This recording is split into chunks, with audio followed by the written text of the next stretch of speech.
Yeah, Buzz YouTube, 6fthax here. Have for you guys today a pretty fun NU battle I had against Mr.Badger. Of course, if you guys do enjoy the video, make sure to heavy slam that like button down below and let me know how you guys have been enjoying the NU tier since recently NU finally got official, where there's no more beta, there's no more alpha, there's still a lot of crazy things in the NU tier, so let me know how you guys have been enjoying it. So going into this battle, I was using a pretty old Drampa team I made. It's a Volt Turn team based around 6fthax Drampa, which is something I really want to try out some more in NU as well as in PU. And going into this battle, the biggest issues I saw on Mr.Badger's team were mainly going to be the Scrafty, and then Vileplume could be a humongous problem if I lose my Slowking and if I lose my Drampa, because those are my two main ways to break Vileplume. And then Scrafty, depending on whether it's bulk up or a Dragon Dance set, will determine on how I can deal with it. So he's going to be leading off with what turns out to be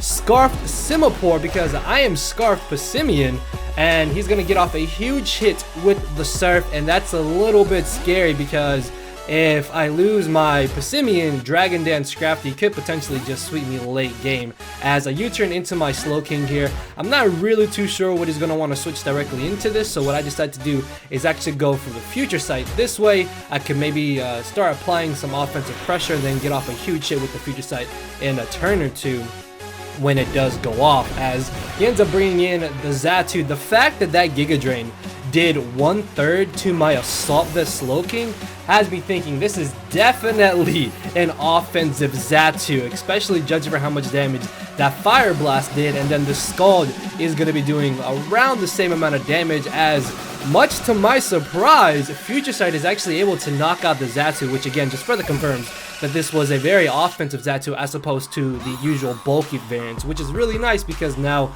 I will be able to safely get on my Stealth Rocks, although he does have a spinner in the form of this Cryogonal.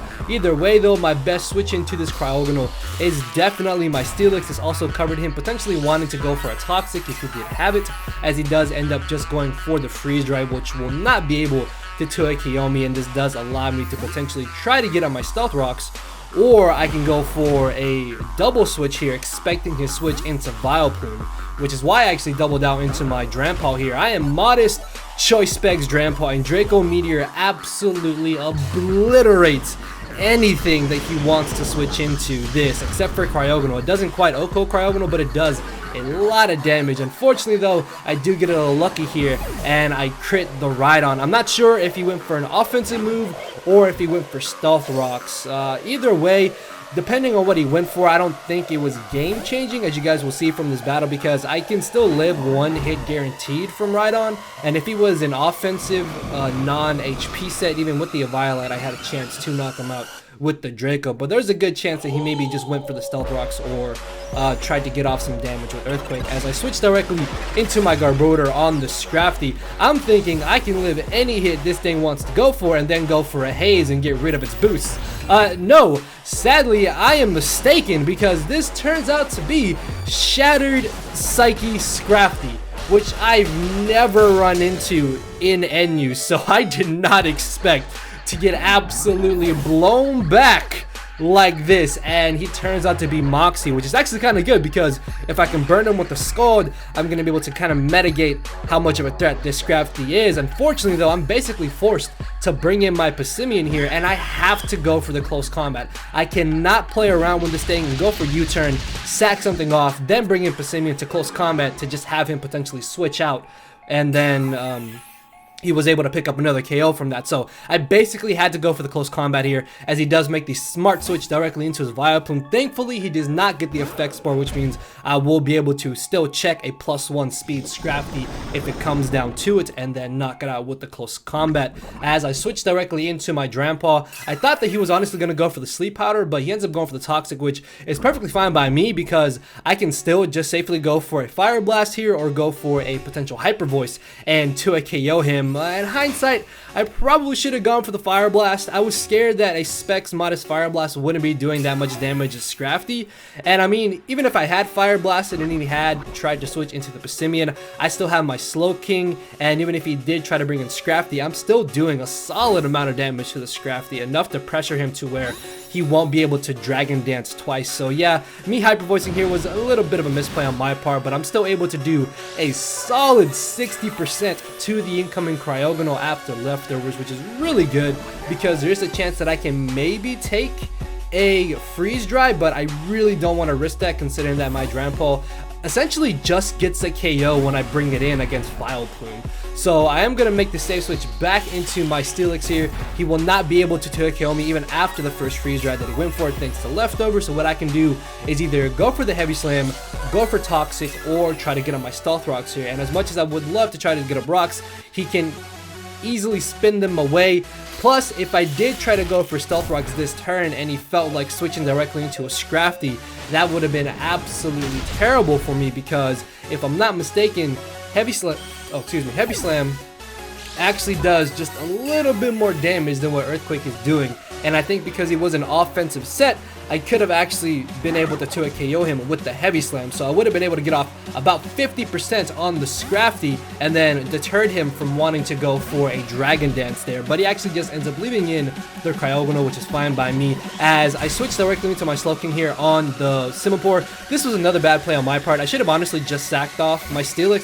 I thought that keeping Steelix around for Death Fodder would be beneficial to me, but honestly, that just allowed him to get off extra damage on my Slowking, which I may need to be able to deal with the Vileplume later. But because he did lock himself into the Grass Knot, and I know he's Choice Scarf, I will be able to bring in my Sap Sipper Drampa here. Although, yeah, Berserk is arguably the better ability. At the time, this team kind of had issues with some certain grass types, so I felt that Sap Sipper was better. And in this scenario, I just get a free switch in the Drampa and I click Hyper Voice, and something is going to absolutely get obliterated, as I will be able to safely 2 KO this Vileplume. His last mons at this point are the Simipour and the Scrafty. I think this is where if he went for an offensive move against my Drampa, it might have mattered because I would have been knocked out by the Toxic here and it would have been a double down, which means I most likely would have brought in my Steelix here, or I would have brought in my Scarfer and Pastebin. Either way though, he is going to knock me out here with the knockoff, which is perfectly fine by me because with him now not having the Vileplume, I just get a free switch here into my Pastebin and I click Close Combat, and I'm either going to OHKO the Scrafty because the minimum percent is slightly over 100% to offensive Scrafty, or I will be able to knock out this Simipour. If U-turn did 40%, this should easily be able to knock him out. So down goes to Simipour. At this point, his last Pokemon is the Scrafty, which does not outspeed me, and unless he's like max HP and I think I get like an absolutely low roll, there's no way he lives this hit. And I still have my Rotom in the back, which should be able to revenge kill after the close combat, even if I do get a low roll. So I will be able to knock him out with the close combat, and that is going to be the victory in my favor. This was a match I felt that was a lot closer than a 4-0, honestly. Like, as I mentioned, I should have sacked off Steelix to avoid extra damage on my Slowking. And then Scrafty was actually so terrifying in this game. Like, if I lost my Pastebin, Scrafty literally just swept through my entire team once my Garbodor was gone. And if I had lost Pastebin, it was basically a good game because I didn't have Scarf Rotom. This was a bulky Rotom. I don't even think I had Will-O-Wisp, if I'm not mistaken. I'm not too sure. Like I said, this was just a really old team I really want to try out. So hopefully you guys did enjoy the video. Make sure to heavy slam that like button down below. And with that being said, I'll see you all tomorrow. So later, everybody. Cause my brain and heart are both tied in a knot, and this hinders me from crying a lot. This causing me to show no emotion. But when I said I cared, I wasn't joking. But I guess it's too late for me to become broken. For now, I'm living with no more pain, tears, or hoping. I'm just coasting.